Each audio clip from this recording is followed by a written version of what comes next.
आवास के लिए वृक्ष काटने की परमिशन उनको मिल जाती थी।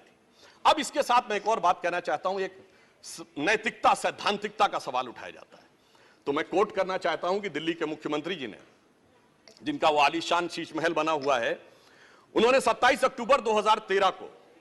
शीला दीक्षित जी के विषय में लिखा था ट्वीट, और उनको मैं कोट कर रहा हूं। उन्होंने कहा कि दिल्ली की मुख्यमंत्री शीला दीक्षित जी के घर में 10 एसी लगे हैं, मैंने तो सुना है कि बाथरूम में भी एसी लगे हैं, कौन भरता है इस एसी का बिल? और आगे वो कहते हैं, मेरा तो कलेजा कांप उठता है ये सोचकर कि दिल्ली की 40% जनता झुग्गियों में रहती है, तो कोई मुख्यमंत्री ऐसे आलीशान घर में कैसे रह सकता है। मैं कहना चाहता हूं, देखिए केजरीवाल जी का कलेजा कापा हो या ना कापा हो, रूह कापी हो ना कापी हो, रूह है क्या है, किसकी रूह है, उस पर मैं टिप्पणी नहीं करना चाहता, मगर मैं एक बात जरूर कहना चाहता हूं कि शीला दीक्षित जी जहां भी होंगे उनकी रूह को बहुत तकलीफ हो रही होगी कि जब उनके ऊपर ऐसी बातें करने वालों के साथ वो सारे लोग आज आकर खड़े हुए होंगे।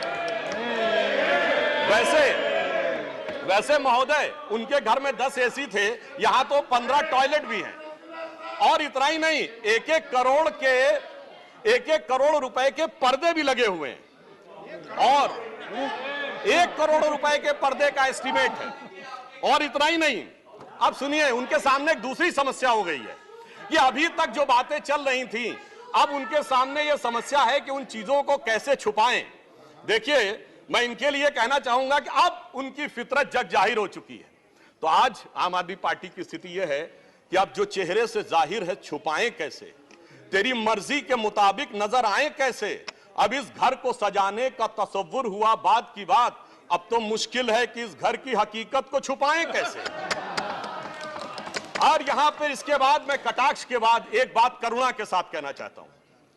कि अन्ना हजारे के आंदोलन से निकली हुई वो पार्टी जो एक कमरे के मकान में रहते थे, और उससे निकली हुई पार्टी आज सैकड़ों करोड़ के आलीशान मकान में रहती हैं, तो मैं कहना चाहता हूं कि दिल्ली की जनता और जिन जिन लोगों ने उस आंदोलन का समर्थन किया उनके ऊपर भी एक आघात है। और साथ ही साथ ये एक बात का और भी संकेत देता है, फूड फॉर थॉट है देश के लोगों के लिए, कि एक्सपेरिमेंटल पॉलिटिक्स कई बार बड़े विचित्र परिणाम भी देती है।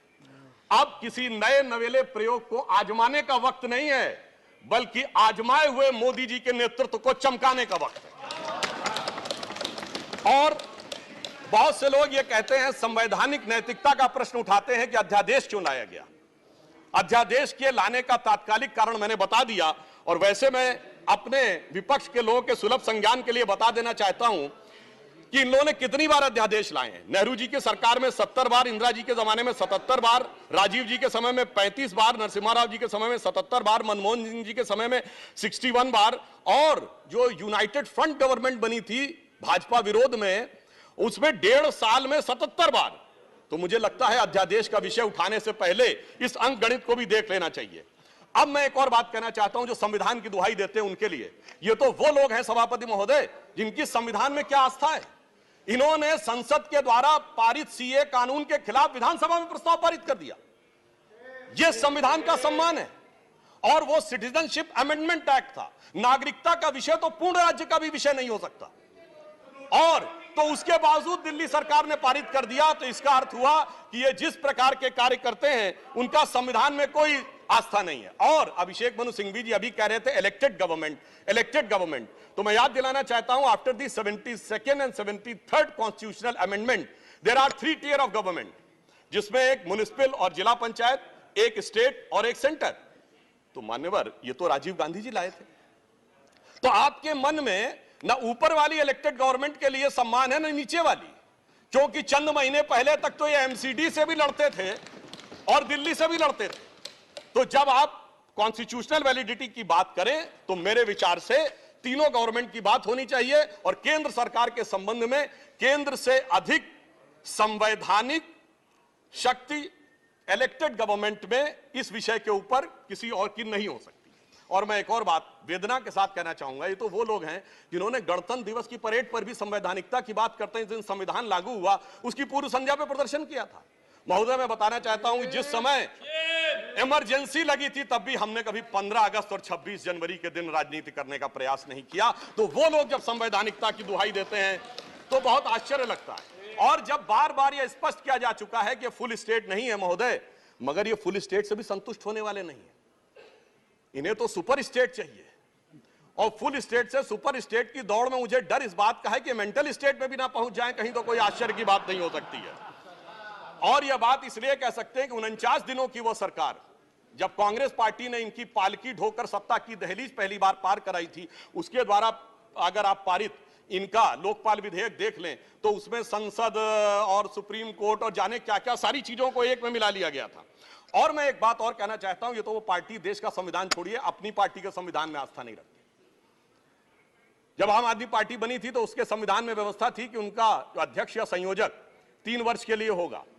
और अधिकतम 2 बार होगा। मगर जो मीडिया में प्राप्त समाचारों के अनुसार 3 साल पहले उन्होंने वो संविधान में चेंज कर दिया, यानी अब जीवन पर्यंत या अपनी इच्छा के प्रसाद पर्यंत केजरीवाल जी इस विषय के ऊपर रह सकते हैं। तो मैंने इसलिए कहा ना, अपने संविधान के बारे में बात करिए। और मैं ये भी कहना चाहता हूं कि इन्होंने अपनी कार्यकारिणी में ऐसे भी प्रस्ताव पारित किए हैं संविधान के संदर्भ में कि साहब इनके यहां परिवार के भी कितने लोग काम कर सकते हैं, जो मेरे विचार से बड़ी बड़ी परिवार वाली पार्टियों ने भी कभी अपने पार्टी के प्रस्तावों में इन प्रस्तावों को नहीं पारित किया होगा। और मैं ये भी कहना चाहता हूं कि बहुत आश्चर्य लगता था कि जब ये इंडिया अगेंस्ट करप्शन के स्वरूप से आगे बढ़े थे, तब एक ही पंक्ति में बता देना चाहता हूं, क्योंकि जब आप इसकी बात करते तो क्या क्या नहीं था, कहां से बात शुरू हुई थी, हम राजनीति में नहीं आएंगे, फिर कसम खाते कांग्रेस का साथ नहीं लेंगे, फिर उसके बाद बंगला नहीं लेंगे, फिर शपथ खाते हैं गाड़ी नहीं लेंगे, फिर शपथ खाते हैं सुरक्षा नहीं लेंगे, और आज स्थिति यह है।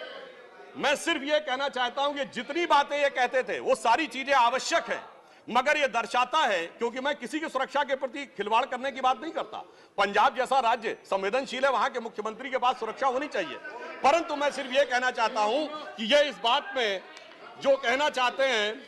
कि इन्होंने कितना बदलाव किया है मान्यवर, इसलिए कभी कभी इनके 10 वर्ष के अंदर चरित्र में इतना बदलाव, ये कहते सबसे जल्दी सत्ता में आए। महोदय मैं कहना चाहता हूं, भारतीय जनता पार्टी और जनसंघ, हम 1951 बने, हमने 72 साल में कभी कांग्रेस से समझौता नहीं किया, इन्होंने 72 दिन में समझौता किया, तब ये सत्ता में आए।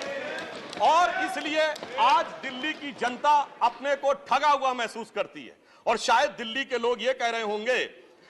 कि मैं समझता था वो कितने मासूम थे, क्या से क्या हो गए देखते देखते, जिनको पत्थर से हमने बनाया सनम वो खुदा हो गए देखते देखते। और मैं एक और बात भी कहना चाहता हूं संक्षेप में, मेरे विचार से इनको अध्यादेश पढ़ना चाहिए, संविधान पढ़ना चाहिए और दिल्ली का अधिनियम पढ़ना चाहिए, क्योंकि अपने को कहते हैं सबसे पढ़े लिखे मुख्यमंत्री। तो मैं ये भी बताना चाहता हूं कि ये सबसे पढ़े लिखे मुख्यमंत्री जो अपने को सबसे हाई क्वालिफिकेशन का नाज रखते हैं, 2-3